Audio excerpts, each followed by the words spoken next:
Hey, I'm Ethan. Hey, I'm Mike. I watched the first half of I'm Still Here. I watched the second half of I'm Still Here. And this is the other half.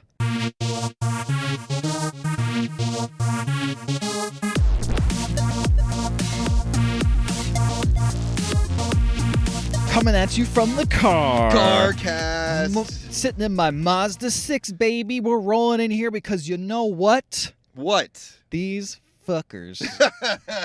These Oscar fuckers keep all their little screeners to themselves. And they're like, ooh, I got to watch this in the comfort of my own home. Yep. But the rest of us now have to go out to the theater and watch these movies because they're not releasing the VOD. No. This one and the next one we're watching are both at the time of recording, only in theaters. Yeah. I feel like we do this every year pretty much except for during COVID when like every single time we do a Carcast just for the movies that are like out. That's true. You know, like I remember we did this for Phantom Thread. We've done this for Avatar. Avatar makes sense. So you got to see a movie in the theaters. You have to. Otherwise. I mean, at least that was like, okay, sure. If I'm going to fucking watch this movie, I might as well watch it in the theater, right? Yeah, I can't imagine sitting at home watching that and being like, cool. At least I get to see the weird frame rate up on the screen. Half the majesty of that is seeing it like really being enveloped by it. Exactly. But all these other ones, like, I mean, it's cool to watch it in a theater. Don't get me wrong. The theater experience is still magical. And you get transported. Exactly. Yeah. You get to see heartbreak feels good in a place like that. I was just going to say, you get to see old Nicole Kidman telling me how good it feels. We to have did a heartbreak. see this at an AMC theater. Of course, because AMC, they are the only ones still playing this movie. Yes. That's the thing. It's only because it's a special Oscar showing that you can see it. Otherwise, it'd be gone. Yeah, like I also luckily we live in a place where they also sell like. That's a good point. We had a plethora of movies theaters to go to, but surprisingly, not a lot of them were playing this movie still. It's true. Thanks to Captain America coming in. Captain America just got released this weekend. Yeah. And so I left the theater, this film all like a meditation on like dictatorships and loss and all that stuff. And then I just see a bunch of people walking around with fucking like Captain America popcorn buckets and shields and shit. I mean, the Red Hulk was going to break into the theater next to us. I don't know if you heard all those booms. And I'm like, oh man, this was getting really intense, but very subtle. Yeah, that's very true. subtly intense. No, it's an after effect of, maybe the movie theater experience sucks actually.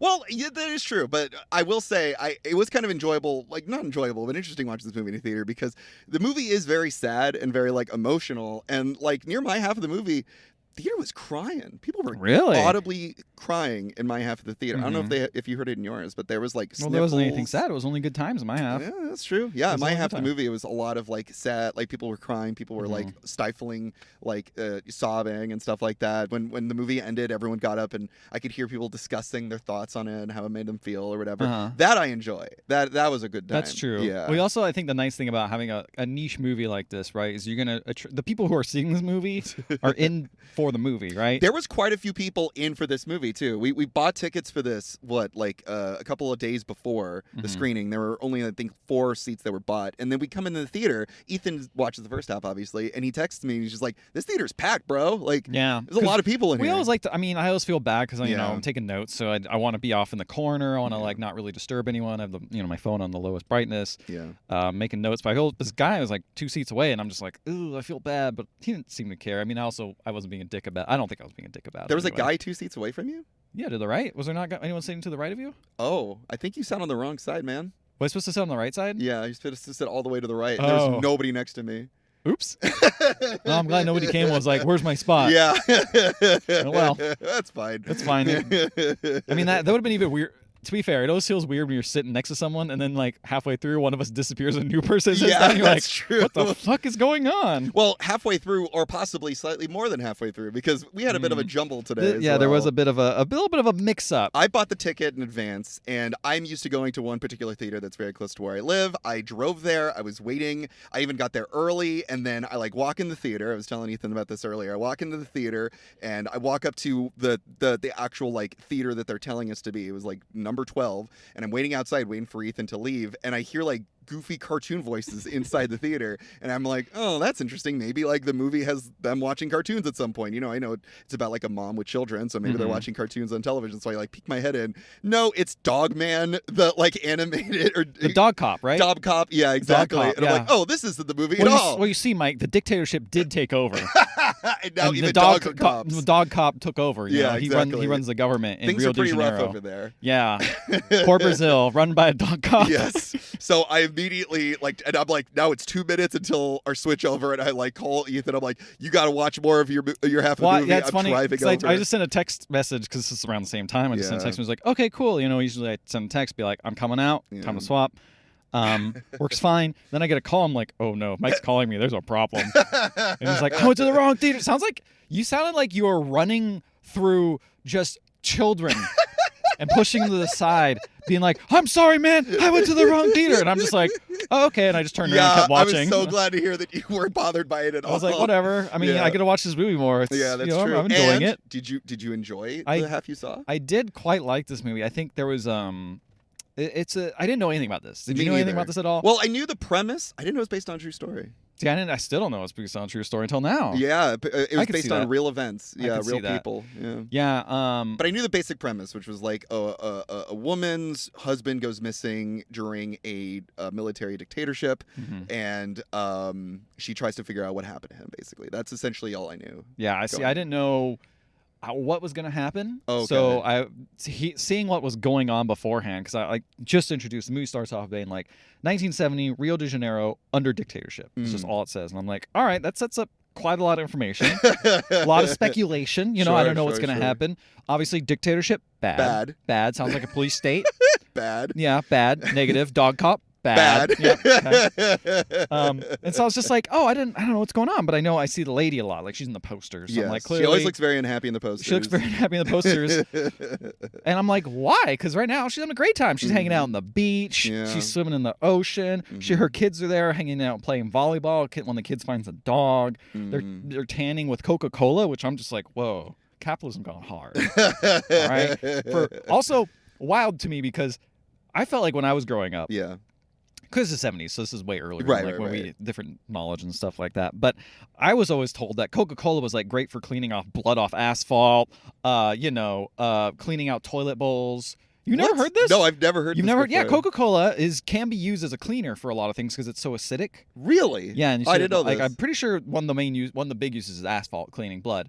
Whoa. Yeah. You ever seen that movie Red Asphalt? Come on, the one we I have seen Red Asphalt. I don't know that they clean it off with the Coca-Cola. Well, they lost the sponsorship. They didn't want me to put up next to the part with all the kids getting killed by drunk driving or whatever. I also don't know why during the PSA of not drunk driving, they're also showing you how to clean blood off of asphalt. I don't think they actually were. But I know, maybe. I'm goofing on. But maybe. Yes, but if they did, yes, but they did. Coca-Cola would be the way to do it. Coca-Cola, I don't know. That's what I was told. I guess not everyone heard that. No. But you know what they heard in Rio de Janeiro is that you should tan with Coca-Cola. Hell yeah. And I thought that was a wild choice, but I don't know. Maybe they're cleaning blood off their arms or something. Yeah, blood off the sand. That's a 50 cents video game. Yeah.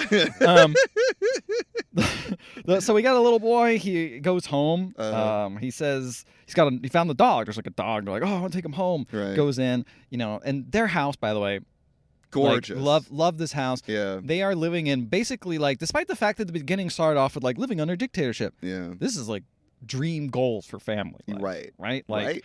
They have a house literally by the beach. Yeah. You can see it from their second story window.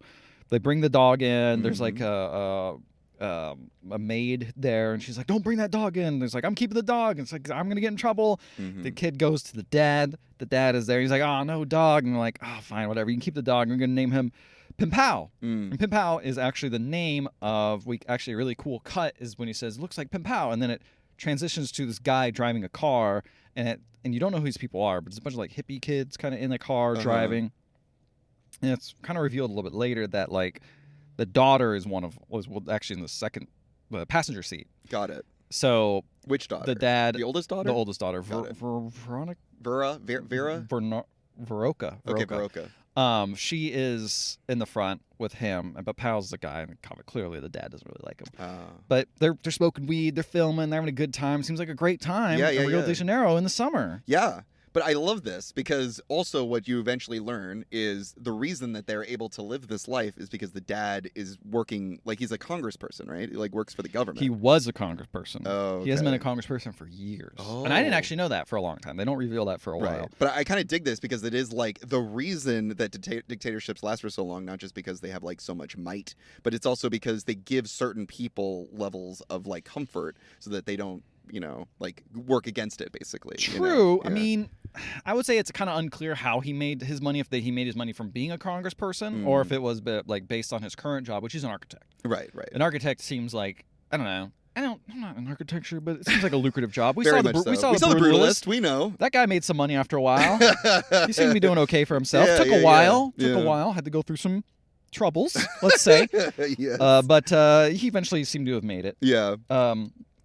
Anyway, they're driving and they put out the weed because there's like a checkpoint. Right. And they get pulled over and they're just treated poorly by the police. Of course. That are like looking for a murderer or some terrorists or something. And we cut back to being home and the mom is wondering like, where's our oldest daughter? It seems like a bunch of people are home and they're all cooking dinner. And then there's news of like a Swiss diplomat. I guess he was kidnapped and being held ransom. And they're like, oh, that's kind of scary. But it's hard to describe in this type of movie, but this whole mood is like, it feels very much like we're living in a horrible situation, but we're all just kind of just living our lives, trying a good time. And from the outside looking in, it feels like a good time. Like it feels like this family is happy. They love each other a lot. Right. There's no real problems directly in this family.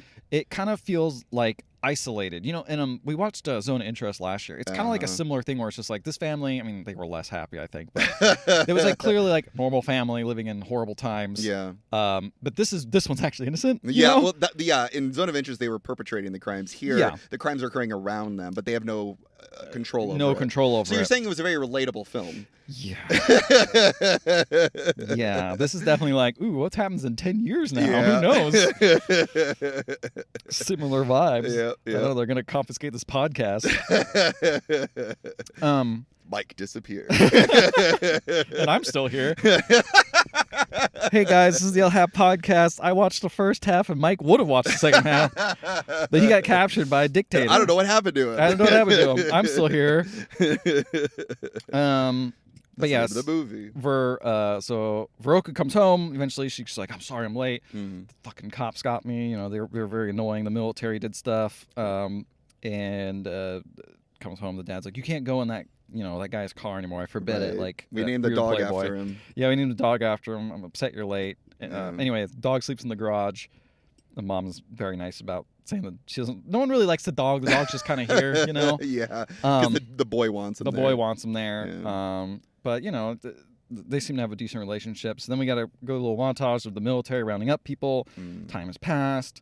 The mom's talking about like, well, some of our friends are moving to London. Maybe we should go with that family. Right, get out of here. And Dad's like, no, we should stay. It's fine. What we should do is send like Veroka off because like she's getting more education there. Well, she's getting education there, and she's getting more involved politically here. Oh, and that's we want to save her. That's getting a little scary, a little sketchy. So, and they're like, oh, maybe it's just a phase.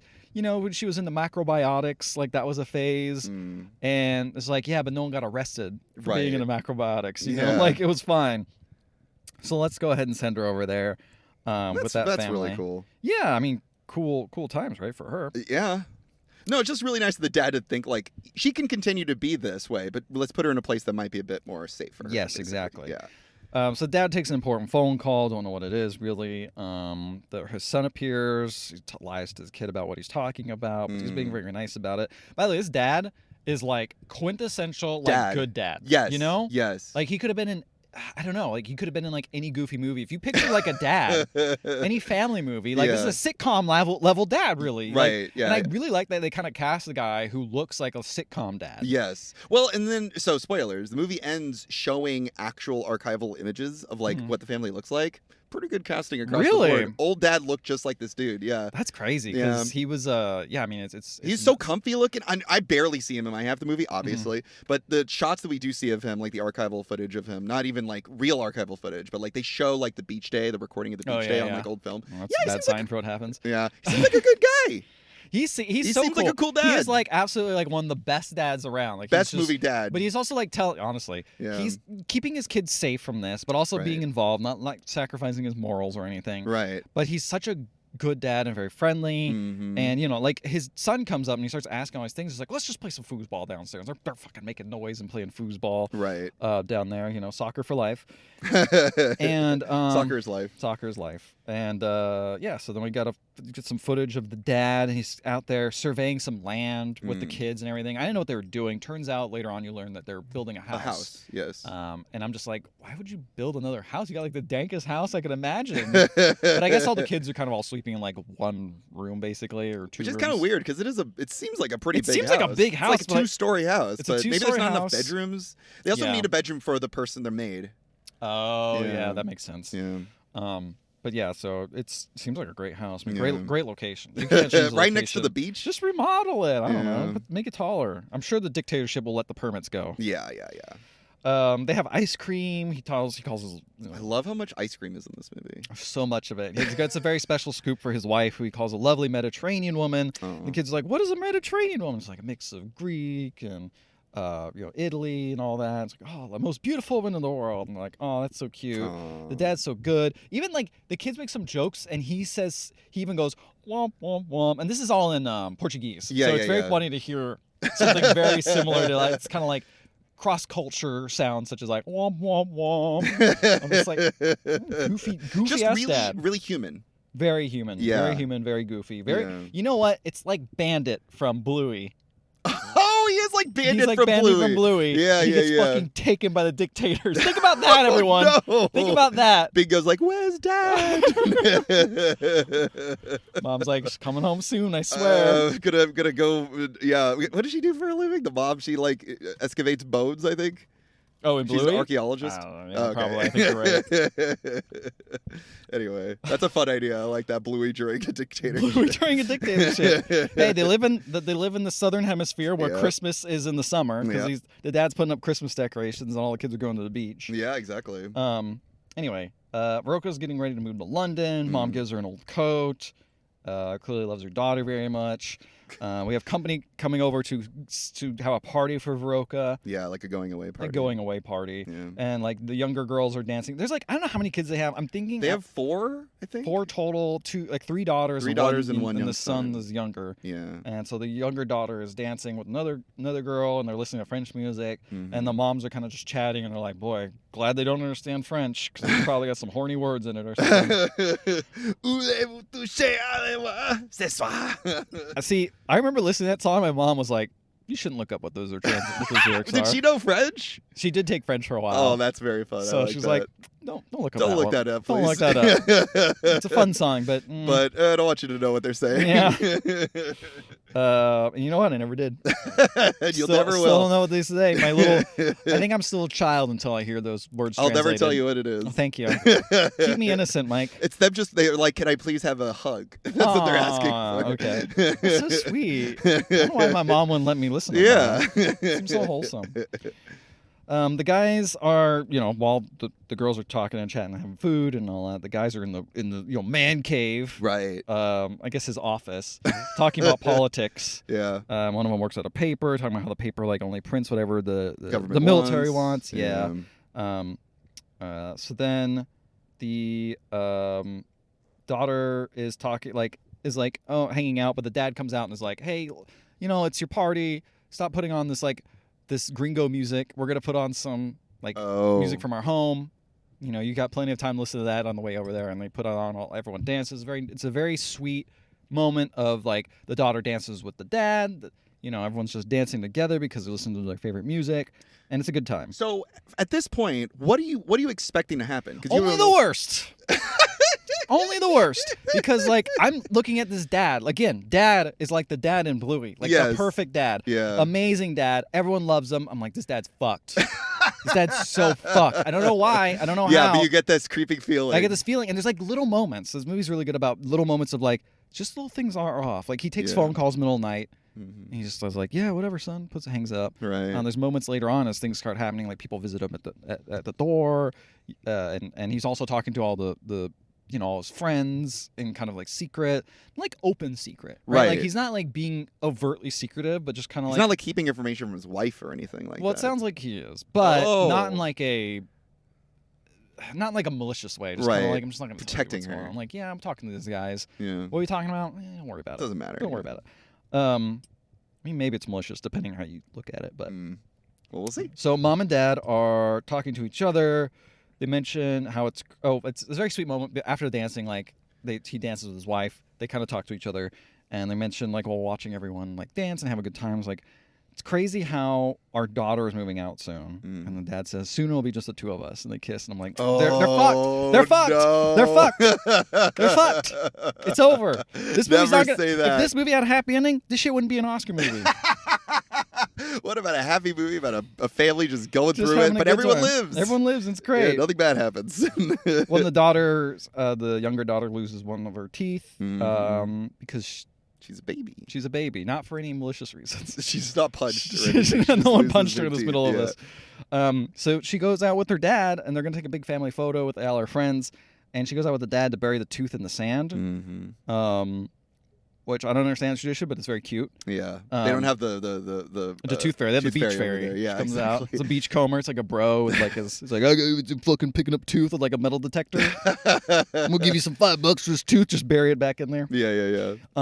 But the dad digs up at the last second. She's like, "How are you gonna remember where it is?" And he digs up last second where she's not looking. Yeah. And then they run to take a photo, and the photo they say, "Ditch the dictators." Ooh. And then right as soon as that photo is taken, like a bunch of military vans are driving on the beach road, just kind of going across. Right. The mom's looking at it like, That's not good. Yeah, family gets a... So wait, real question. Go ahead. Real quick. What does the mom do for a living? What does she do? We know what the dad does. She's a mom, dude. She's just a stay-at-home mom? I think she's a stay-at-home. Okay, they have like 4 kids and a maid, 4 kids so I understand. And a maid. Yeah. It's busy. Yeah. No, totally. I could understand maybe the maid probably helps, but she seems to I just don't know what I thought she maybe did something in Doesn't seem to be. Okay. Seems like she's just mom. Got it. So the family gets a call asking for dad, and the daughter picks up. She's like, "Oh, he's not here. Hello?" Uh-oh. And then they just stop calling. It's like, okay. It's like very mysterious. And I'm like, that's bad. That's bad. That can't be good. He's at work. He gets some letters, and he looks through a few of them. He's like, "Oh, cool." And one of them is from Veroka. It's interesting. From London? Yeah, from London. Time has passed, but it's kind of like the movie doesn't really acknowledge it. It's kind of like you could figure it out because he's getting a letter from his daughter in London. And it's just very sweet. I love this moment because it's just like she gets this old reel-to-reel, right? And there's no sound. Mm-hmm. So they play the reel-to-reel and they read the letter at the same time. Mm-hmm. And so you get kind of like a narration of what's happening. Okay. I think it's very cool. And the dad reads it and it's like, she's like, "Oh, it's really cool out here in London. It's weird that all the houses look the same. It's weird having snow during Christmas." She's got pictures of Abbey Road. It's very cute. She's like, "Yeah, it's, Christmas, I miss the beach, but it's okay in the snow. It's fun." And it's very cute. And the dad reads the whole thing. And then afterwards they replay it. And one of the daughters reads the letter again because they're just enjoying it. Like, just wanting to be there. Yeah, with her, it's just a very cool moment. It's just something that only can happen back then. Like normally you get like a little, I don't know. Email. So you could just call each other. You can call each other. A video of each other. So it's very sweet. Just everyone holding on to like this one bit of media. And I think that's kind of how even when we were growing up, we just had like a VHS. I would watch like family videos a lot because it's like, that was like a cool moment in time that I could watch over and over again. And it's not like I see this all the time. Right. It's not like we're inundated now with bullshit. Anyway. Just turning into an old man with his TikToks. I want to see I want to see a curated version of everything. I don't want to see this fucking everyone posting everything they ate on Instagram. Yes. You know what I'm saying? I'm an old man now. Anyway, there's an unexpected person at the door. Don't know what that's about. Who knows? Dad's getting some letters or whatever, but anyway, mom's asking, like, can we put AC in the kids' room? The dad's like, no, it'll be breezy enough. You don't have to worry about it. And then, suddenly, the next day, some scary folks arrive. Oh, what? They're wearing, like, monster masks? They're wearing monster masks, and they're saying, I'm from the dictatorship. No, it's just guys who are very intense, and they are asking for the dad. He's like, hey, are you the congressman? He's like, I haven't been a congressman in years. And it's like, well, you have to come down. You have to testify. Oh. It's just procedure. It's just what we have to do. Got it. And during this time when all these people are here, they all have guns out. And they're like, you don't need guns. We're going to be very cooperative. So they put the guns away. Oh, shit. And they're like, okay. And the daughter just comes in like nothing's going on. She's like, oh, I'm going to go play with my friends. And they're like, it's okay. What are all these men doing here? It's like, don't worry. They're here for dad. She goes and visits her dad, who's putting on like a nice coat and like getting great, do testify stuff. Right. And, and he's just like, I love you too. And they like hug and she walks away, and there's a man in the background just like watching them. There's like maybe like 4 or 5 dudes that just kind of invaded this home. Mm-hmm. And in the middle of the night? No, it's during the day. Oh, okay. It's during the day. And he says, I'll be back for the souffle. Oh, no, he will not. No, he will not. So he leaves in the car, and she's like, okay, are you guys going to leave? And they're like, no, we have to stay here to keep you company. Mm-hmm. It's like, oh, shit. So you got like 3 dudes just living in this house now. Jesus. And they kind of like snoop through all his stuff. She gets a phone call. The guy's like, if they ask about your husband, say he's traveling. She's like, okay. So she does it. She's very nice. She's like, hey, you know, do you guys want lunch? And they're like, we'll be fine. It's like, no, I insist. So they all have like food there. Mm. And it's such an interesting juxtaposition. So all the family is like eating lunch, kind of nervous. Right. In the kitchen dining room table, and everyone else is like eating it in kind of where the TV is, the family room. But like the way it's shot is there's like brightness and light and comfort in the kitchen. You're in the kitchen room, yeah. And then you cut to like the family room, and it's like dark. Oof. And anytime there's light, it kind of like it's very harsh light that's being projected onto that's some the good people in there. I'm like, that's just such a subtle thing that's just there to show like this is just uncomfortable. Yeah. When you have people in your house that are uninvited. You know? You're in a situation where it's like the family's still here, you can still have good times, but there's such a blight on your enjoyment. Like they're now in your home. Like before, you could kind of ignore it. You know, they were outside, they were driving around, whatever. They would sometimes pull you over. But now they're in your place, messing with your livelihood. And like, I think this is so cool too, because originally at the beginning of the movie, as you mentioned, like it is bad out there, but they're trying to keep this level of like normalcy and comfort. And now it's like they've had to recede now into just holding that in one room. Yes. Yeah. Only at one room. Yeah. And they're kind of just surrounding like the downstairs. Man. And they're like, so good. Like, all right, well, we're going to go to bed. Like, we'll just stay here. We have to wait. She's like, is my husband coming home? I'm like, I can't tell you that. I don't know. You don't know? Yeah. And then the mom, the oldest daughter comes home, the second oldest daughter. Right. And is like, what's going on? It's like, I'm scared and upset. Where's Dad? She actually goes and tells him, like, they went and they took Dad. We don't know what's going on. Until then, she's basically telling the kids, the younger kids, like, Dad's just away for a bit. He'll come back. But she tells the older daughter, like, this is what's happening. Mm-hmm. Don't tell the younger ones. I don't know what's going on. It'll be okay. And then we actually cut to one of the kids, and they're, like, sitting across from one of the, I don't know, hostage keepers. And he's, like, doing a trick where he's, like, making his finger go away and disappear. And I'm like, why is this dude just goofing off with this kid? They seem so intimidating, but he's like trying to be like a nice guy, I guess. Yeah, well, even he's trying to create a sense of normalcy. He is, and he actually is like playing foosball with the younger boy. Yeah. And the mom comes down, and as a juxtaposition, because like last time we saw the foosballs with Dad, she comes down, and they're making noise in the middle of the night and being loud, but they're doing it now, and she's like, you guys have to stop. Yeah. I don't want you to be making this noise. And it's just like, I got to stop this normalcy. You can't be normal with these dictator folks or bootlickers or whatever. Don't normalize this shit. Yeah. So the older sister wants to sleep with Mom, but she's like, no, you need to keep comfort with the little ones. The car arrives. You're like, oh shit, is Dad home? It's like, no, it's just a shift change. The husband has not arrived home yet. Mm-hmm. And then the next day, they want to question both the mom and the daughter. Got it. So we're following from the point of view of the mom still. Right. And so the oldest daughter, the now oldest daughter, not the actual oldest daughter. Right, she's the oldest daughter that still lives here. Exactly. Yes. The ones that says, I'm still here. Yes. She goes and brings the daughter in with the mom. They tell the maid, like, stay here, watch the kids. And so she's like, okay. She goes in, drives the car, or gets in a car. The car is driving like crazy for some reason, has like the light going on and everything for sirens and stuff. Don't know why they need that, just for going somewhere. They drive a certain amount, and they're told to put bags on their head. Oh, my God. And they're like, oh, shit. And the next thing you know, you see the mom is in the interrogation room. And she asks, where's the daughter? Where's my daughter? She's like, she's in the room next door. Right. She's fine, says the interrogator. He's like, where's my husband? He says, ignores it. Completely. Oh, he doesn't ignores say the question. Yeah. And it says, he says nothing. He says nothing. Got it. And then starts being like, your husband has been talking with terrorists. We have to confirm some stuff. And in the background, you hear someone going, "You're gonna kill me! You're gonna kill me!" As they drag him around kind of like this prison area. Right. And then you see the daughter just in a bag, being like nervous because you hear a guy running by screaming saying, around. "They're gonna kill me." And this daughter, by the way, she's like the second oldest daughter, but she's, I want to say, like 16. Like yes, 15? maybe 15, something like that. Like, she's not old. Like, she's too young to really be dealing with this stuff. Absolutely. And the interrogator says, "Do you know any friends in here?" He's pointing to a book, and he's like, "I just want you to keep doing what you're doing. I just want you to read out anyone you recognize." And she's like, "I don't recognize anyone here." He says, "Look, I'm just trying to help you. I want you to go back to your family, have a good time. I know your daughter is in London right now because I know too much because they've been monitoring her house for a while. And we've been monitoring your house for like weeks. Right. Who's coming and going. You have a lot of friends." And he says, "I just want you to get back to what you're doing." He stamps out a cigarette on the ground. There's like blood on the ground. It's like dry blood. Very subtle, but very creepy. Very creepy. And he's like, "Look carefully at who's here." And she's like, I don't see anyone. I guess I see, that's like my daughter's teacher, I guess. No. But I don't know what she has to do with anything. Yeah.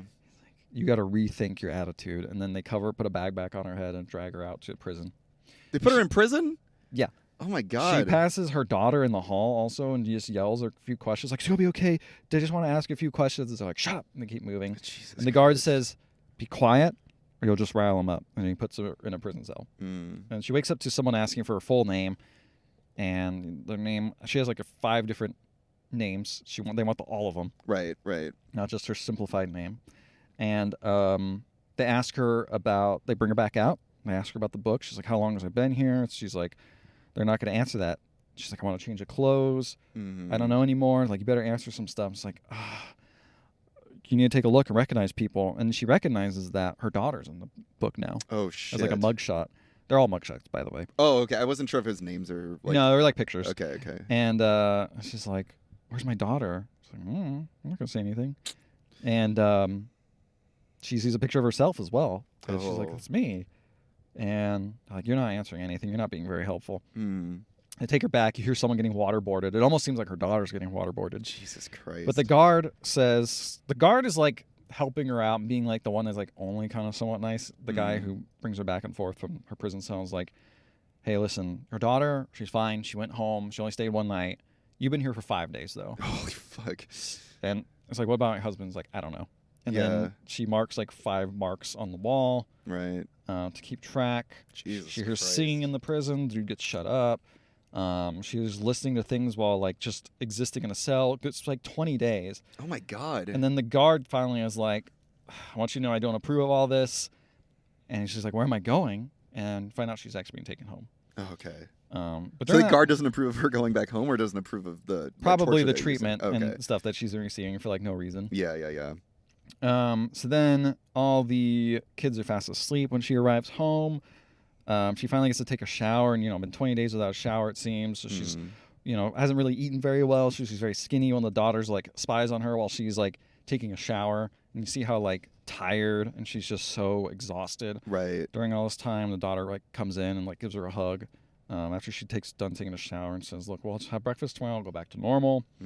But the morning of, like, the vibe has shifted. You can only protect the house vibe for so long. Yep. Until, you get kidnapped for 20 days and taken to and prison. Your daughter was taken unlawfully. one day. Yeah, exactly. So she goes, and the older daughter's like waiting for her and like slept next to her in bed and is like, "Hey, what's going on? Are you okay?" I'm like, "I'm glad you're home." "Is Dad back?" "No." The papers say he escaped. And you're like, Mom's like, "I don't know if I believe that." And she starts, this is when the mom kind of like kicks into action. I was like, "Oh shit. It's not just, they're clearly doing weird shit." Yeah. Bad things are happening. And she's like, even worse things are happening. Yeah. She's like, "I'm going to call someone on the phone." Or bad things are affecting us now. Yeah. And the daughter says, we don't use the phones. I'm like, "Oh shit. Daughter's been radicalized." All it takes is one night. Oh, of course. One night and you're fucking, "I hate these people. They're ruining my life." You can be removed from everything and be like, "Well, that's not happening to me." But as soon as like, even someone as young as 15 just wants to hang out and find boys, and like she kept asking her older sister, like, can you get me some boys a date in London? Like, all that stuff. Like, right. Doesn't matter now. No. Fuck all that. Yeah. She's on a mission. She's like, I want to help. She's like, no. The mom's like, you got to go to school. Mm-hmm. You can't just help anymore. Right. It's like, no, I don't even care about school anymore. It's not important. Mm-hmm. And so the adults, the mom meets with all the kind of her dad's friends, and I guess they're mutual friends. And they talk about what to do next. They're like, should we put some like news in the press? And they're like, no, the press is only publishing stuff that the military says. We have to like go to the New York Times or a French outlet or something to post about how this person got arrested. And I'm like, I don't know if they're going to care. I don't know if they're going to really care that much, maybe, but yeah. Prove that he was unlawfully detained. But then she's like, how are we going to prove that? And she says, when I was leaving, I saw at the prison, his car was still parked there, and it's proof. So they have a family lawyer that was established earlier. They just mentioned they have a lawyer in the family. Sure. So they go to the prison with the lawyer, and they say, like, hey, is there Reuben here, the husband's name? And the guard's like, Reuben's not here. And she's like, well, where's he been transferred to? And he's like, you have to file a request with the government if you want to know that information. And he says, can you give this to him? He has diabetes. Oh, no. He has diabetes. He's just like, I don't know about that. Oh, and Jesus. So they leave and they discuss with the lawyer. And it's like, I'll try to maybe I'll submit that request or something. He's like, I didn't know Reuben had diabetes. And she's like, he doesn't. Oh, okay.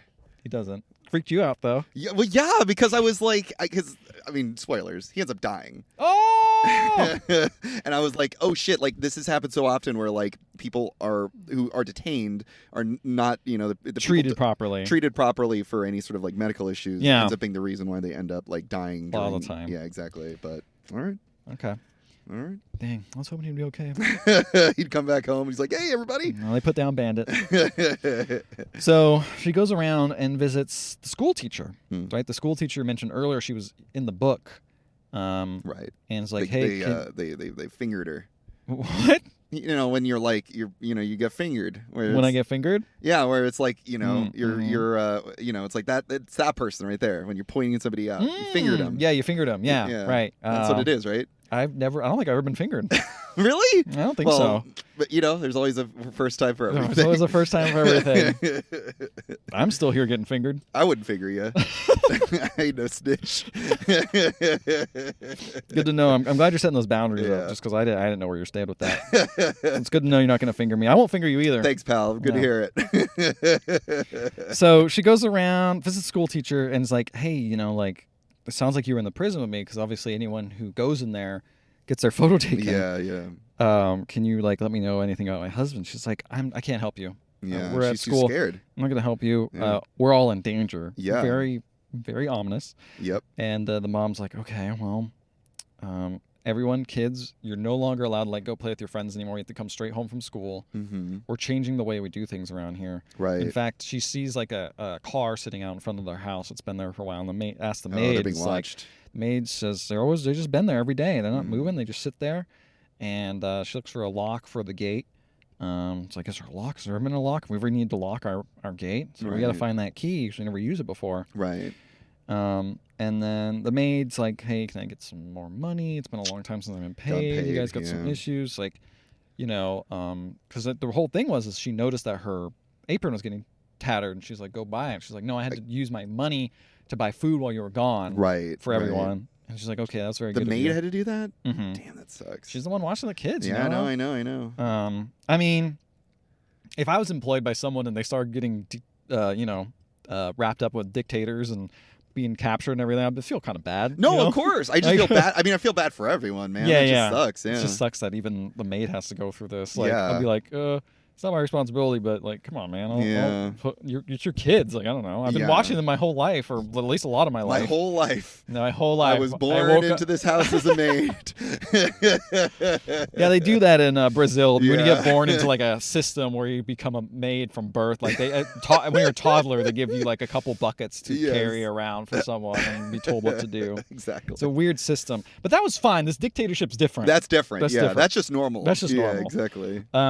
She goes to the bank to get more money, but the guy can't give her any money because it's all in her husband's name. Oh no! And he's like, I can't get a signature, and they're family friends, but he can't do anything. He's like, well, can you exchange some of this money I have for money we can use? I gathered it up.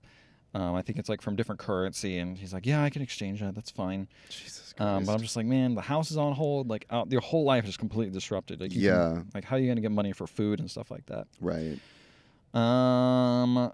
Let's see. Middle daughter smokes a cigarette. Nice. That's kind of all there is to it. There's a lot of smoking. It's funny because I didn't know what year this movie took place in. Oh, yeah. But I was just like, man, everyone's fucking smoking indoors in this movie. Is this like modern day or what? And then I was like, oh, no, this is not modern day. You see an old car driving around. I was like, damn. Oh, okay. I see now. Yeah. Just like everyone loves classic cars in Brazil. Yeah, I know. Everyone likes smoking indoors and classic cars. You know, classic cars. You saw Fast and Furious, and they took place in Rio de Janeiro once. Right. So you're like, oh, those old classic cars. You know, they loved them back then. Carcast. Carcast. Yeah. And she's like, let's see. Oh, she goes up to someone and is like, hey, one of the family friends, like, I need to know what he's up to. Like, I got put in prison now because of this. You got to tell me. And he's like, well, what was he up to? I can't tell you the exact details, but I mean, you know, we didn't say anything to you because we were trying to protect you. Right. And she's like, do you think he'll be released? He's like, oh, yeah, he'll be fine. Oh, no. He'll be fine. And I'm sure he'll be fine. Considering what Mike just said. Yeah, I'm sure. And they're like, you want to come have dinner? She's like, no, I have too many kids to feed right now. Mm-hmm. She gets a letter from her daughter. And they read it, and they're like, ooh, exciting. And they're hearing everything about so nice. You know, met some people on the train. It was very cool. And like, oh, that was a nice letter. It seems so short compared to the last one. Right. And then, bang, you hear something get hit outside. And the mom looks out. She's like, what? Kids stay here. And she goes downstairs. One of the kids stays back in the room, and the other kids kind of follow. And a car hit the dog. The little dog's dead. The dog died. The dog died. Hit by a car outside. And the mom, like, kind of has a breaking point. Now everyone else is radicalized. Yeah, exactly. Yeah. Nothing radicalizes people like a dog being killed. Yeah, dead dog. And they go to the car that's outside that's been watching them, and she like freaks out. She's like, oh, get out of here. What do you guys want? What do you want from me? And they're like, see ya. And they just drive off. And I'm like, they could at least told her who hit the dog. You know, like, be at least useful if you're going to be in a fucking police state. They were probably the ones that did it. No, because they're still in the car. Like, another car drove off, and you could see the car driving. Got it. I thought it was them who did it, but they're just sitting there. Yeah, it's not. They're innocent. All the kids are sad. They bury the dog in the backyard. They have to go through all that. Mom goes upstairs to her older daughter, who is such a good scene because she goes upstairs. She's stressed out. She just had to bury a dog, and like clearly the borders of safety she set around her family are being like slowly invaded. Like she can't even keep the family dog alive anymore. Yeah, she can't protect anybody. You know, she then hears her daughter reading like, I heard 3 of you got arrested and you didn't tell me. I had to learn it from some of the other people who escaped from the country into London. She's reading the rest of the letter that she held back from the older daughter. And the older daughter now is getting news, and it's affecting the older daughter who's literally in another country now. Right. And it's like, why didn't you tell me anything? She's like, and now the second older daughter who's reading this to her is getting upset. Right. And the mom's just like, you don't understand. You need to stop it. You need to calm down. This is too much. And then she just fucking slaps the daughter because her daughter's like, why aren't you telling us? Why aren't you telling us what our own sister's saying? Right. And it's like, it's not important right now. You don't need to worry. Mm-hmm. And she's trying to keep the peace. And by keeping the peace, she lashes out and hits her daughter and just feels not bad. Very peaceful. She's doing the same thing that her husband did too, where it's like keeping information in order to protect people. Yes, that's a good point. Yeah, doing the exact same thing. Yeah. So she's writing in a diary about kind of keeping a log of like where she knows her husband's whereabouts is, which is I don't know where he is. Right. She gets an envelope from someone slipped into the door in the middle of the night when it's like raining. She looks out, and I'm pretty sure it's hard to tell who it is. Pretty sure it's a teacher in the car far away. Can you describe what the teacher looks like? She's just a lady with kind of dark hair. It's like maybe a little past shoulder length. Okay. I don't think I see her in my half the movie. Probably not. Yeah. But she slips under the door, and is there a guy that wears like glasses and is like sort of curly hair and a beard? Yes. Okay. What is he? Is he just like a family friend? I think he's one of the family friends. Okay, got it. Seems to be involved with some of the stuff, but I don't know. Got it. Okay. And she in the notes is basically a bunch of notes about what she heard while she was in prison with the husband. Right. She says, I can't describe how long I was there, but I did hear your husband by the time I was being transferred. When I was being transferred, I heard him asking for water. So I hope your husband's... It sounds like he's still alive, last I know. I hope he comes home soon. And that's it. And then she starts getting on the phone call, and that's the end of my half. Okay. So she gets a phone call, And it's the guy that I was talking about, the dude that has glasses and is like curly hair. I think that's the guy, actually, now I think about it, is the one... works for the press or something like that? Yeah, I think he's the one that she was like, hey, can I get some information? And he's like, I don't really want to tell you, but we tried to protect you. So he is finally giving her information. And he meets up with the mom. And the mom is like, she had just come back from like swimming. So she's like all wet. And so what are you thinking at this moment? So I already kind of knew what the idea of the movie was, like I said beforehand. Okay. I knew like it was about a woman whose like husband goes missing.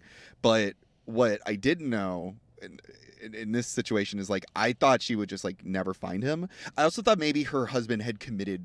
I thought it was going to be similar to Zone of Interest, where like her husband was like a criminal, like a bad person who had committed crimes, and then in the eyes of dictatorship, maybe he did. I mean, we don't know, right? They're looking for those communist pigs, dude. Yeah, that's right.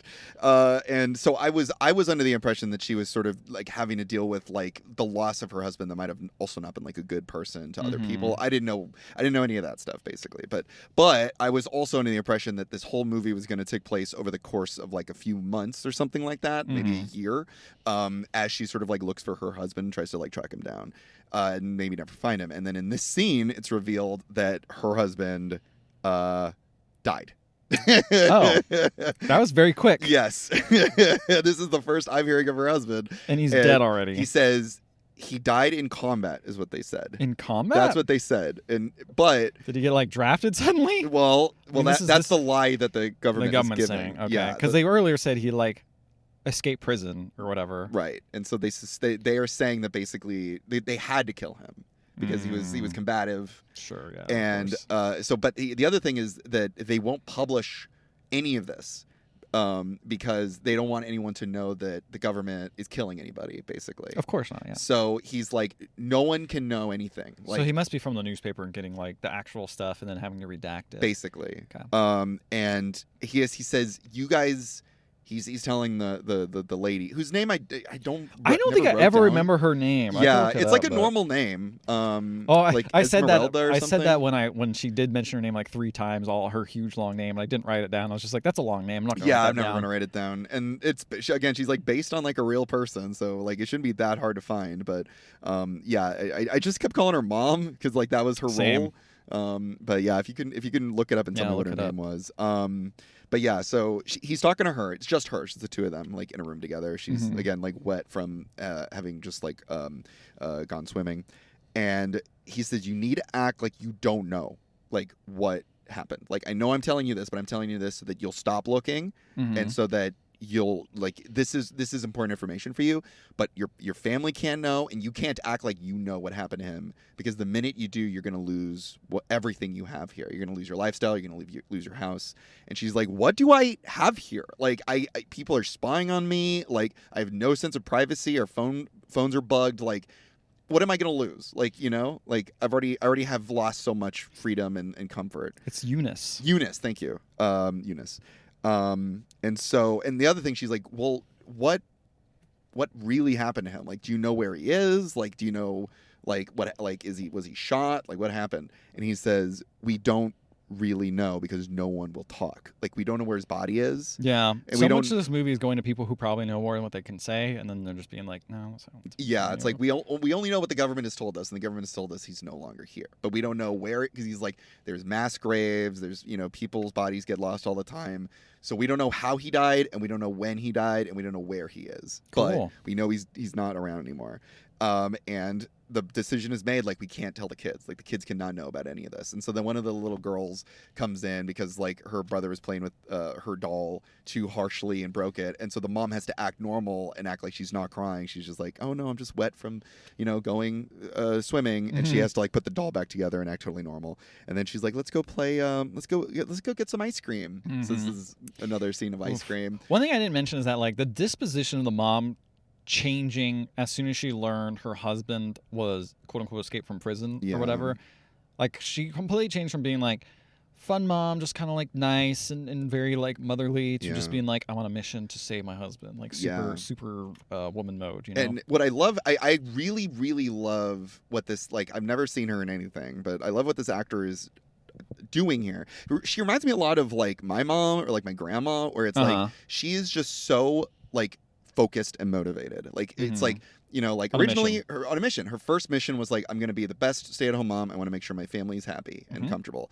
And then it's like, I am on a mission. I need to figure out what happened to my husband. I got to make sure that he gets back home. And now put my family back together. And now her mission is like, I need to make sure that my family stays safe and we get the fuck out of where we're at, right? Like that's her mission now. And so but before that mission is like decided upon, she takes her family out for ice cream, and they're all eating ice cream at this like public place, and she's sort of just looking around at all the happy normal people just like eating desserts as well. How they used to be. How everything used to be. And then her kids are playing hangman.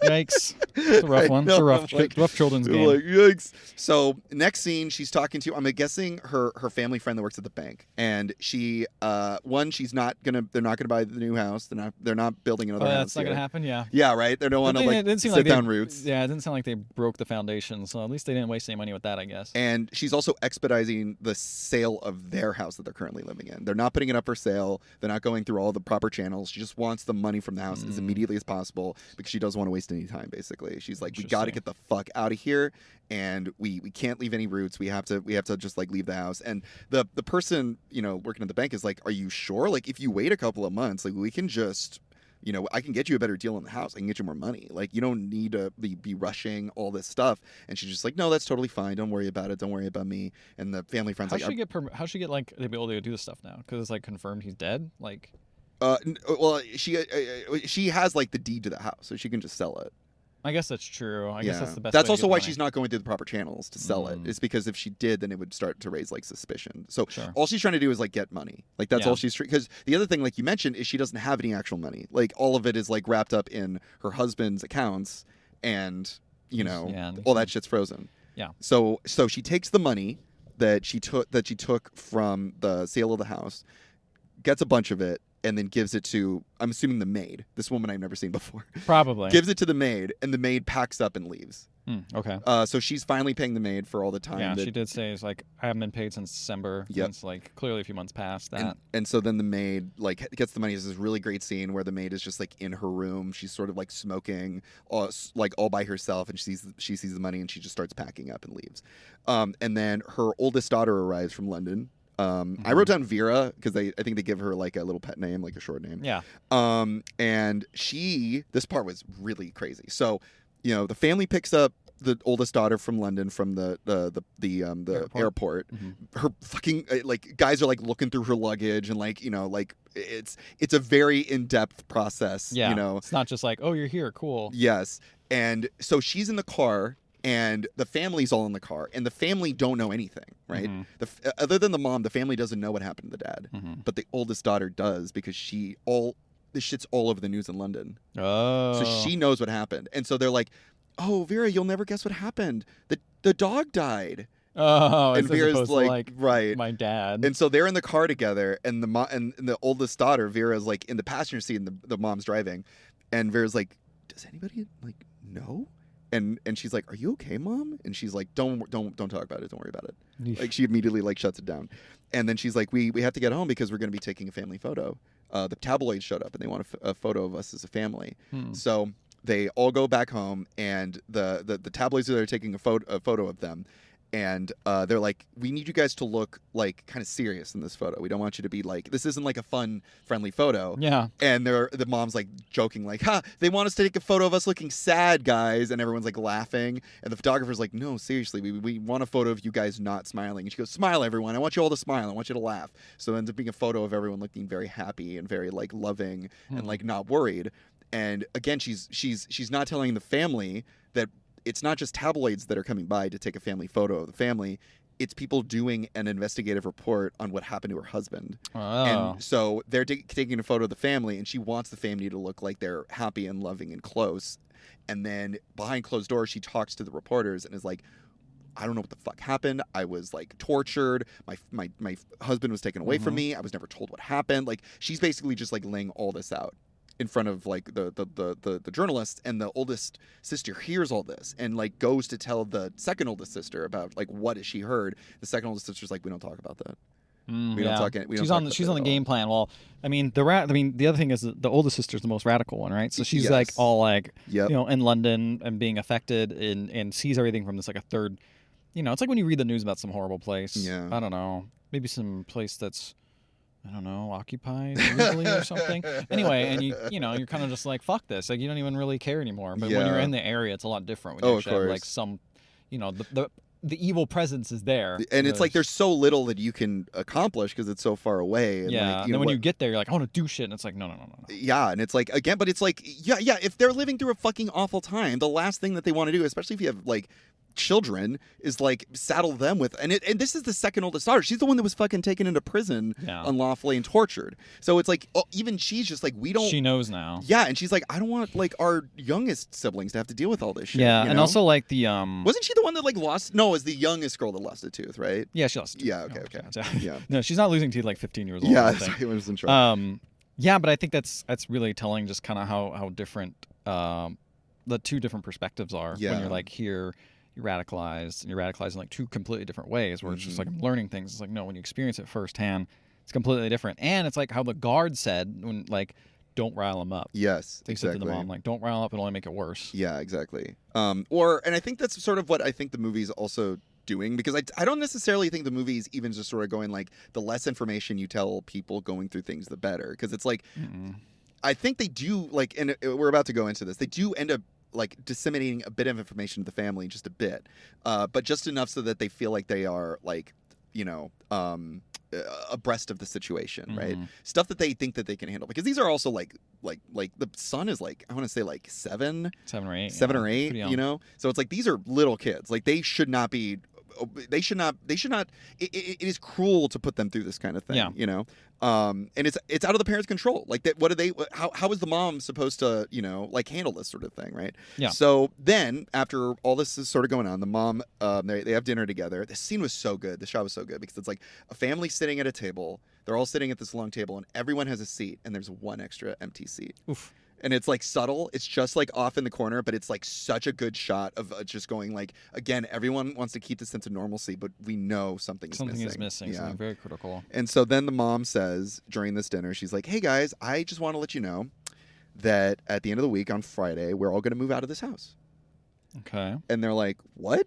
And they're like, is it the new house, the house that we're building? And she's like, no, we're going to move in with grandma and grandpa in, where was it? In, Chile? Sao Paulo? Sao Paulo? Yeah, Sao Paulo. I think it's in Argentina. No, I'm wrong. I don't know where it is. She's like, we're moving over there. We have family there. We have people there, but we're moving there. We're not going to be staying in Rio much. We're moving out of Rio. I want you guys to pack up your things. And she's like, and also, mom's going to go back to college. Mom's going to... Simmersville. My bad. Okay. She's like, mom's going back to college. It's a big change, but, by Friday, I want everyone's things packed away, and then we're all going to move out, and that's that. And everyone's, like, very surprised because they didn't know any of this was coming. The second oldest daughter is very upset.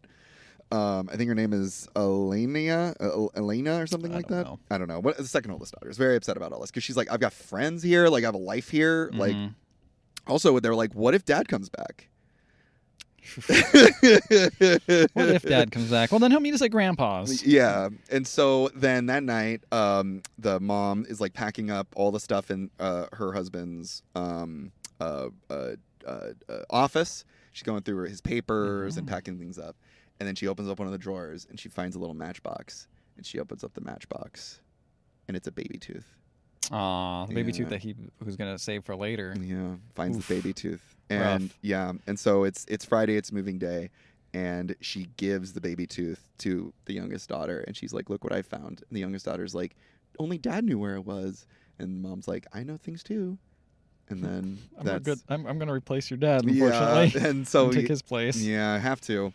And then they're like, "Where's the second oldest daughter?" They can't find her, and so she looks everywhere. The house is completely empty. They don't know where the daughter is. These daughters are always going missing in this movie. They're always like, "Where is she?" And I'm like, in this fucking like scary ass place, the last thing I would want is my daughter just running away, But then she ends up going to the beach, and she finds her daughter there. The daughter's just like looking out over the beach. The water's like running in, and I think it's sort of like the last time she's ever probably going to be here. Yep. And so they find her at the beach. They bring her back home. They all pack up in the car and they drive away. And the oldest daughter has the little, video camera and is like videotaping the car driving away from the house. And it fades to black. And I'm like, wow, okay, that was a pretty good movie, That wasn't that bad. 25 years later. Whoa, that's a lot later. 1996. We see a woman swimming in an Olympic pool. Okay. They have moved to the other place in Brazil. Okay. And this is their place now, and I don't know who this person is yet, but apparently it's Beatriz.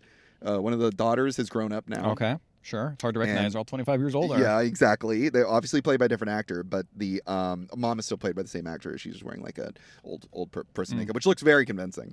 And the mom says that she's doing a presentation today. So what she does now, she went to college. She wound up getting a degree in some kind of legal representation of like indigenous people or something like that. Oh, okay. And she apparently over the last 25 years has been representing people whose land is being taken away by governments, illegally and stuff. And she's been basically a person who's been standing up for like social justice and people's rights and stuff like that, human rights and stuff like that, standing against human rights violations for the last 25 years.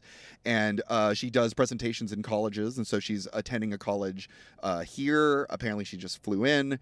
And so we see her doing a presentation about like the stuff that she's learned and teaching students like when governments come to you with this, what you need to do is this. Like here's basically teaching them like ways of like helping people. Yeah, I mean, there's really cool people who do stuff like that and help people in ways like such as saying, when ICE comes knocking randomly, Yeah, exactly. Stuff like that. You just got to give a little notes, and it's free. It's really cool. Like I don't know. What I find really beautiful, and again, the fact that this is all based on true people, real events, like all this was real, is like. I don't know. It's really sweet where it's. I don't know. I mean, I don't know. It's when something bad like this shit happens. I think a lot of times people's first instinct, and sometimes like understandably so, is all they want is to go back to normalcy. Like all they want is to return to a time when things were good and things were nice. But sometimes I think in here, she's woken up. Like she's realized that there is awful things out in the world out there, and there are people unlike her that might not have a fighting chance, like might not have the ability to like attain the kind of money that she was able to and escape situations. And she didn't just go back and become like, a mom again. She's like, I am going to fight for people. Like, I don't want this to happen to anyone, basically. Yeah. And it's like, it's kind of beautiful that she wound up using essentially the rest of her adult life to fighting that sort of like tyranny and standing up for people. It's really beautiful that wound up being that's like such her, a good her goal. That's such a good way to like, I don't know,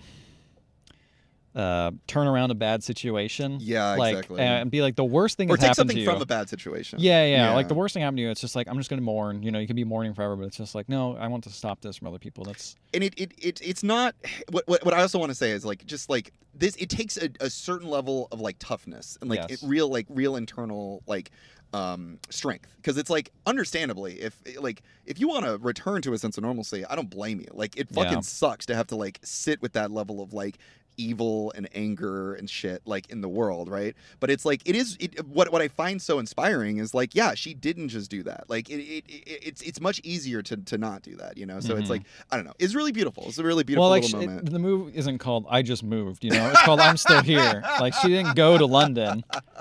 Yeah, that's true. She stayed here and was like, I'm going to actually help what I can. I'm going to do what I can. There's so many people that, and especially in like any political turmoil, it's just like, if you don't like this country, just leave. And it's like, no, man, like this is where my family is, and there's injustices here, and I have roots here, and I have connections here, and it's like, I want to actually sit here and improve it. I've been forced to this situation. At this point, my family, they're tough at this point. They can figure it out. I'm going to do both. I'm going to both support them, and I'm going to be able to help support other people, because I don't ever want to have this ruin for anyone else, because I had such a perfect life. I think what's also really beautiful about this too is because it isn't just that she. It doesn't seem as if, or the movie doesn't like portray it as if she's basically like cut out a piece of her humanity to like become this like human rights activist. It seems like she still has a really good relationship with her family. She still has a very loving, caring like place in the world, and she's still has a community. So it's like, it is really beautiful that she, it didn't affect her like the way that she treats other people or the way that she,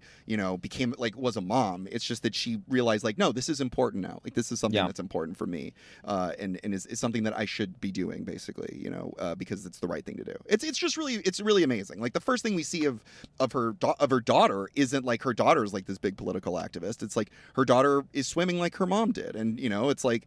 Or like, you know, her mom and the daughter like have like a nice little like a conversation together, and then later on the family have like a drink together, and it's like there's still a sense of humanity and normalcy, you know. But also, she still is able to do things that is important. I think that's something cool about that, though, because you know there's a sense of normalcy, but there's always been that kind of like sense of something bad was going to happen. Like even the parts I was seeing is that like the world is collapsing, basically. You know, their world is inevitably on the verge of disaster based on like everything they've seen, and so hearing that and seeing that, it's like now we're able to, instead of using that like dark side and being like, oh, it's inevitable, it's going to hit us, it's like the band isn't ripped off. The bad thing has happened.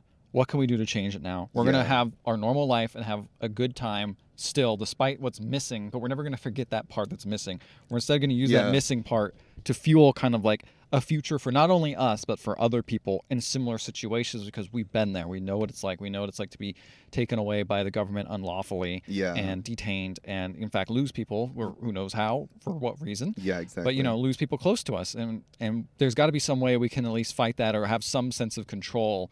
While still retaining a sense of humanity. Exactly. And doing as a lawyer, I mean, seems like probably a better way of doing it. Yeah, know, exactly. Like a pretty somewhat safe way. And I don't know if the different politics of Brazil and like maybe Sao Paulo is like much easier, to like much less than a dictatorship than Rio de Janeiro. I don't know anything like that, but you know, being able to move and still help, you know, indigenous folks, while it's not exactly the same situation, it is something still powerful, and it takes back a sense of control. Exactly. And so that was really cool. And so she ends up going to this college and doing this presentation about how you represent these sorts of situations.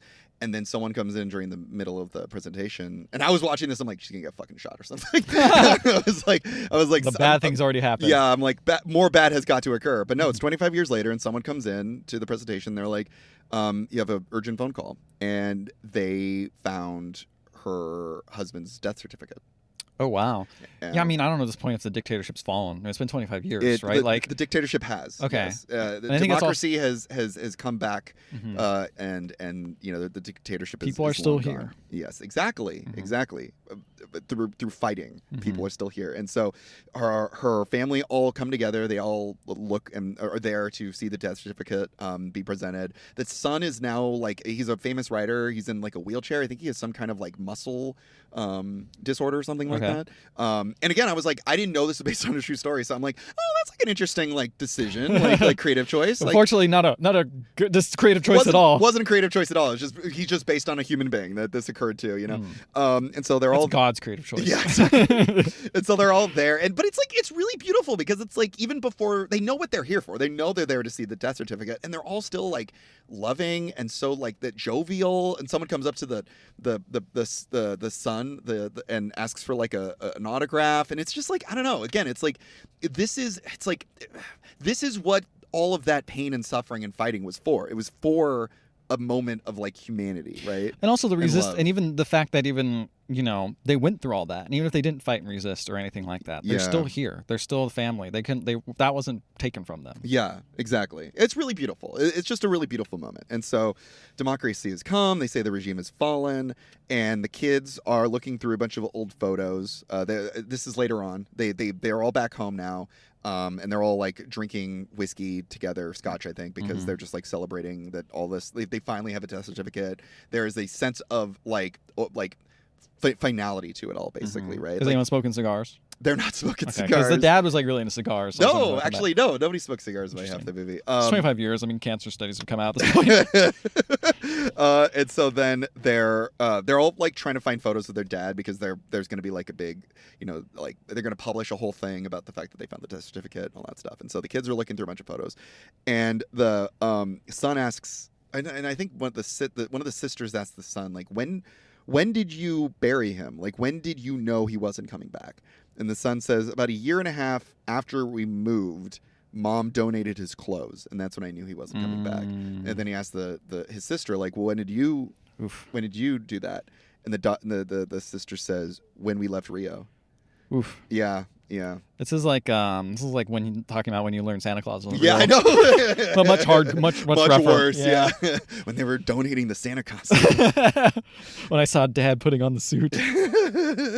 So Mom is all the kids go back to their homes now. You know, they've gotten everything in order.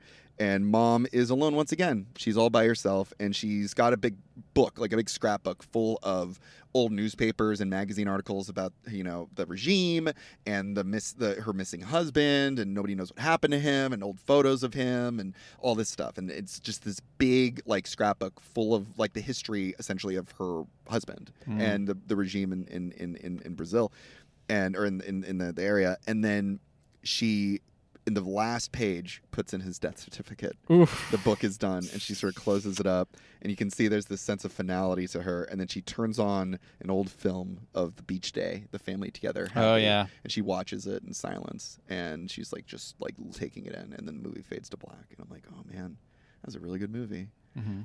2014. What? We're still going? Even more forward. Now, we saw. This reminded me so much of spoilers. It reminded me so much of The Brutalist. Okay. Because we flash forward so far. Yeah. They really push on that old man makeup. Yes. So we flash forward so far, and all the family is together, and they're all grown up now. You know, everyone's like, even the youngest boy now has some like gray hair and a full beard, and they're all like eating together, and everyone's just like talking. Some have kids of their own. They're recording it on their iPhones and stuff like that, and everything seems like completely normal, and the camera's just sort of like flowing through this like little like kitchen area. You know, there's like a backyard. Everything seems like completely warm and loving, but the camera is really interestingly sort of like not focusing on this one person that's like in the back corner of the table. She's almost always out of focus or in the corner of the frame. Interesting. And it's this old lady. And it's like this old woman in a wheelchair, and she's just sort of like staring out into nothing. And then eventually one of the daughters comes over, and we realize that this is the mom, and she has Alzheimer's. Oof. Yeah. And I didn't mention this, but earlier on, I didn't mention because I didn't really pick up on it, but earlier on, the mom's like counting money because she's trying to like make sure that she has enough for like something or whatever, and she keeps losing track of the count. And I think that's what's going on, is like the early signs of Alzheimer's. And so now the mom is like fully like has just good days and bad, but just like not really all there anymore. And she's in this wheelchair, and people are sort of like there with her, but not really like paying attention to her, but like are still there for her, but she's not really there at all. And you know, they're all the family sort of together, and they're sort of going like, how is mom doing? And I think one of the sisters is taking care of the mom, and she's like, good days and bad days. Sometimes she's just easy to anger, some days she's like barely lucid and all this sort of stuff. And then the mom is sat in front of the TV. This to me felt like especially cruel, and I don't necessarily think this was like... This to me felt like a little bit over the top. But she sat in front of the TV all by herself in the house while the entire family's outside drinking, and like some of them are like smoking and like talking about like, you know, like young love, and you know, because they've got kids of their own, or they have friends, neighbors, and so everyone's just like having like basically like a cookout in the backyard. But the mom's indoors in a wheelchair in front of the television, and the television is just talking about the historical events of the Brazilian dictatorship, and it's listing off everything that happened, basically telling us what's going on now, like the things that occurred in the background, and talking about like the resistance and also the people that went missing, and it includes her husband. And she's sitting there in front of the TV, and there's a photo of her dead husband on the television, and it's just like his body was never found, and you know, he disappeared on this day, and I'm like, why would this be on television? Like, why would he? Like, why not turn on the TV to like an old tiny Maybe they didn't TCM know. movie? You know, sometimes I know. Sometimes you put really on weird. Sometimes you put on the TV and you're like, this is a fun New Year's Eve countdown. Then suddenly, Vladimir Putin's on the screen. You know, that's fair. It's fair. And so I'm just like, what in the like? This feels really over the top. But anyway, she sort of sits there and watches this, and her eyes just sort of like get really wide as she sees all this, and you know, she's like, I forgot. But, oh fuck. Yeah, now she's they're bringing it back to snap back to reality. Whoop, there goes gravity. And so she watches all this. And then I wrote down the note. People are crying in the theater in this moment. Everyone is just. And you're like, I feel nothing because I'm just like, this seems a little bit overdone, right? I mean, it does honestly, but yeah, but it's fine. Whatever. It needs to happen. And so then they're like, Mom, we're all gonna take a family photo. So they have, I think they have like a person at the house to also help with the mom, which is also going back to like the maid there to help the children. So the ladies there, they like wheel her out into the backyard, and they're like, Mom, look at the camera. One of the daughters is like telling the mom to like look at the camera so she can like look at the camera, and they get a photo of the family together. And I wrote this down because I feel like there seems this family is all about photography, right? Yeah. Like, so I'm wondering if at the beginning of the movie, does the mom tell one of the daughters to look at the camera?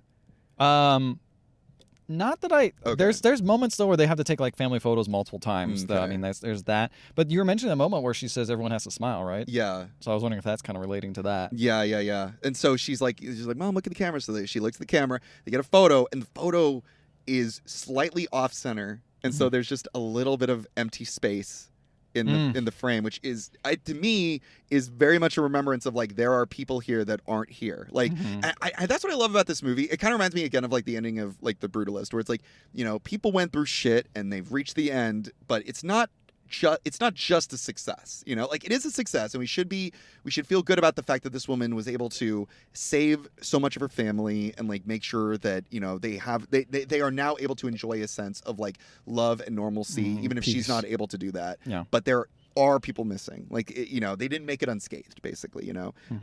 It's just a really beautiful, and it's the last shot, and it's her like staring at the camera, this old woman. I think they casted an older actress. I don't think it's they're like, this makeup isn't gonna work. Yeah, I don't think they put that woman in older makeup. They knew their limits. Or this is unlike the The Brutalist. Yes, very much so. Or this is the best old person makeup I've ever seen in my fucking life. I'm pretty sure, when I was looking up the name, I saw an older lady with the same name, so I'm pretty sure it's another actor. So, but they did a good job of finding someone that looked like her. And so, yeah, and then the camera finally fades, the picture finally fades to black, and then we get words popping up.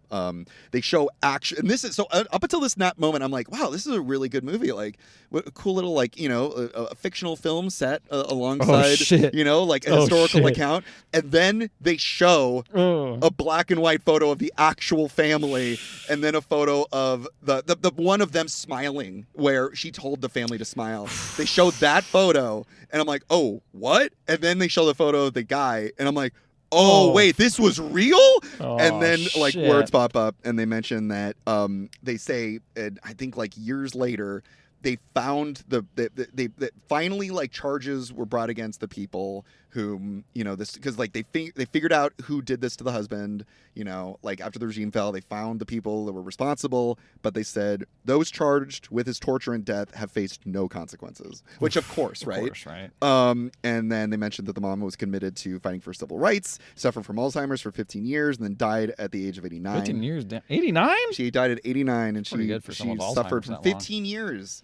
Yeah, I just wrote down woof, and then I wrote down photos of historical, the actual historical people, like showing that they basically did a really good job of recreating like those photos we saw in the movie, like with the actual actors. Yeah, that's crazy. It's like 1-to-1. Like it's crazy. And did it have that same crooked photo where it's like kind of like the spot open still like that? I think that was, no, they didn't have that one, but they all the black and white ones, and all the ones of when they were living in Rio, they were showing basically. Okay.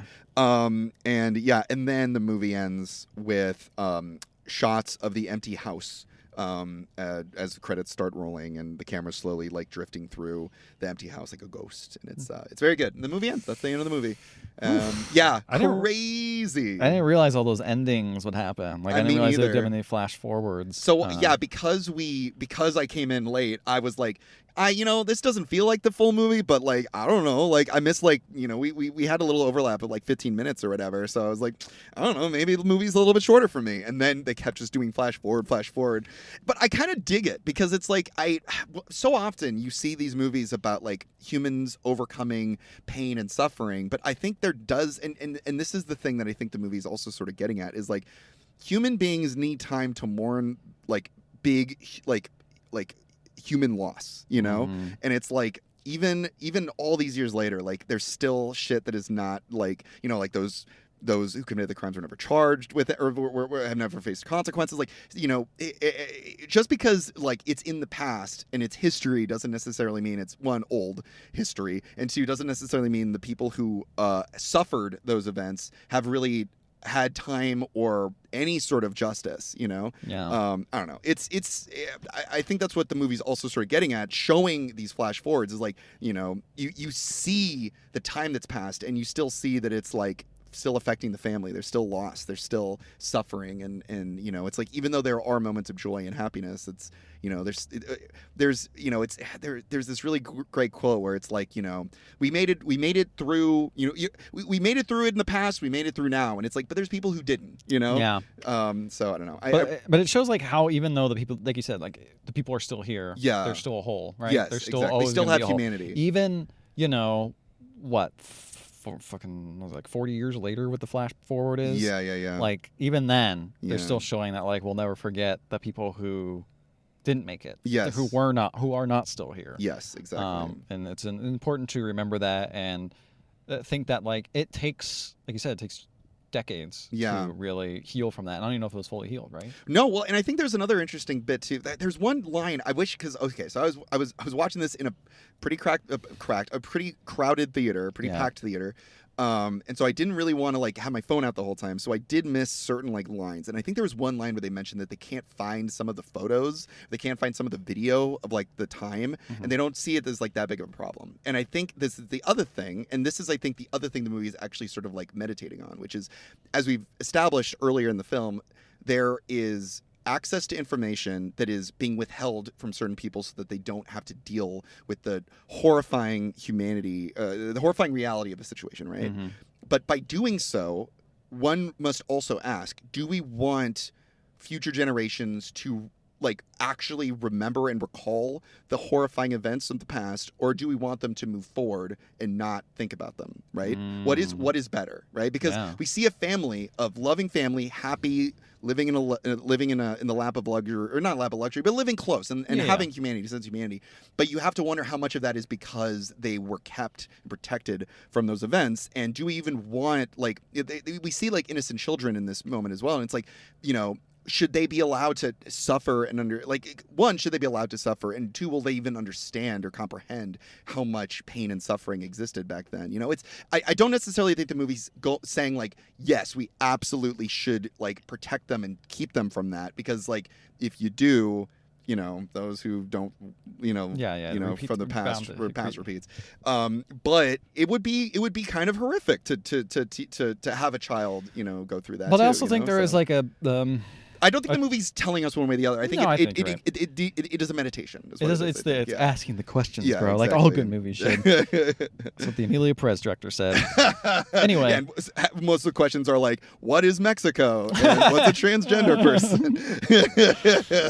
that is true. That is very true. Yeah, sorry. But I was gonna say is that there's sometimes you have to make the choice on like, kids need to know things and they need to figure out how they can handle it. Like the older daughter clearly knows a lot. Yeah. The second to oldest daughter got fucking interrogated. So at this point, all bets are off. You know, she had to know things. And the two younger kids, they were kind of kept in the dark. Right. And, you know, I think it's also just like depending on when, it's a question of when do children have to lose their innocence, right? Totally, and sometimes it's earlier than it needs to be, you know, depending on the situation of what their lives are. And there's only so much you can protect from someone. Yeah. And at some point, it's like, these younger kids they're fine. They're not going to worry about it because I'm not going to worry about it. But the older kids are smart enough, and it's like, if you get fucking dragged off to interrogation, all bets are off. You need to know everything at this point. You know? Sorry, it's this situation you've been forced into. Right. But yeah, I mean, this movie is really good. I wonder if I would have probably cried as well if I got to the whole end there. You know? I think if I had gotten the beginning, I probably would have. Also. You saw how freaking happy everyone was, and then how that was all taken away. Like this, I cannot. It is literally like Bluey came in. I'm not joking. Like it's like the Bluey family got torn apart. Yeah. And then it's like, now you know Bingo and everyone has to live their lives knowing that there's a big hole, big bandit-sized hole. The dad's not around anymore. Exactly. Yeah, I know. I agree. I really loved this movie a lot. Like, it was really good. This is probably one of my favorite like Oscar movies. I think so too. And like, just a shame that it's not like on VOD. People can't really watch it. No one easily, can watch. Well, it will be eventually. Eventually, but like, I think this is one of those. Unfortunately, it's probably not going to get all the barely accolades. Anything. Maybe like best actor. Maybe she'll win something because she really goes through it.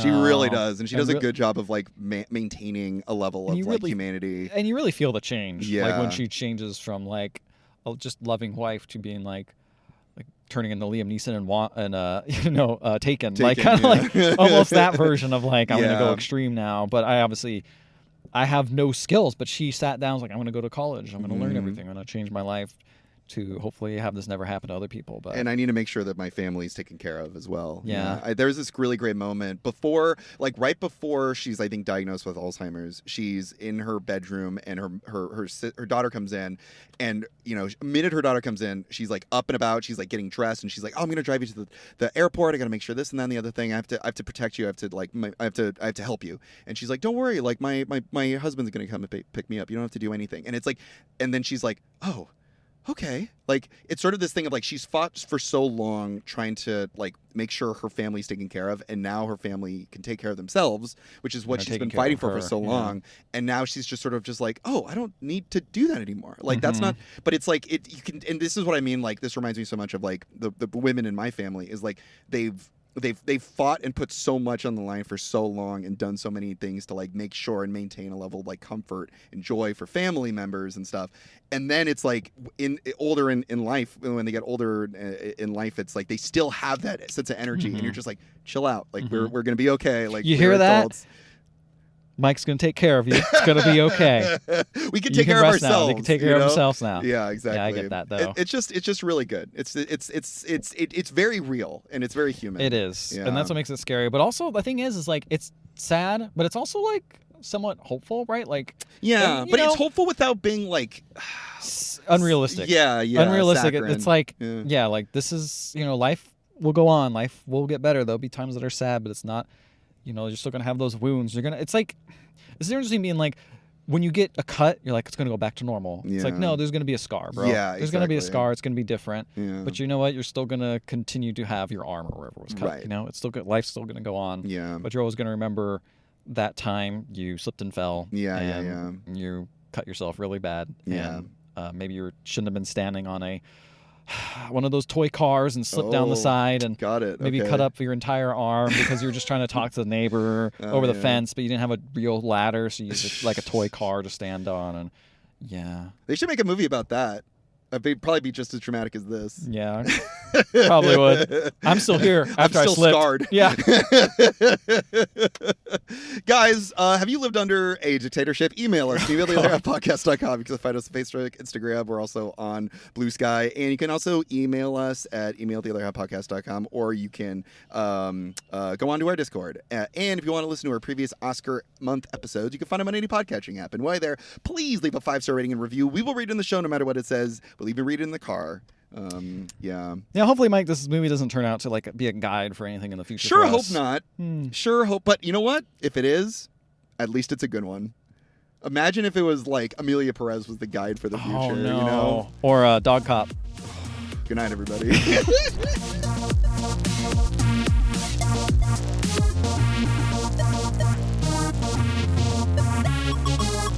You watched the first half, right? I had that thought while I was writing it. I'm like, boy, I sure hope Mike watched the right half. And I'm like, you idiot. He's in there right now watching the part you didn't see. There's literally no way for this to mess up. There's literally no way for this to mess up. No way. It's a no flaw. way this is no way anything can get fucked up. No way.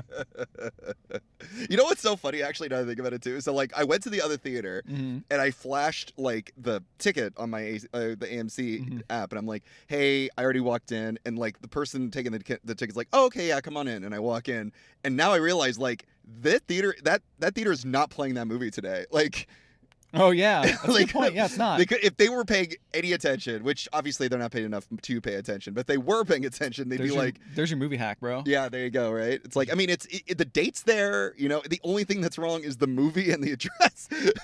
But they didn't care. They were just like, oh yeah, the QR code is there. Just come on in. I'm not going to scan it. Scan it again because he already came in. Yeah, exactly. So funny. Anyway, okay.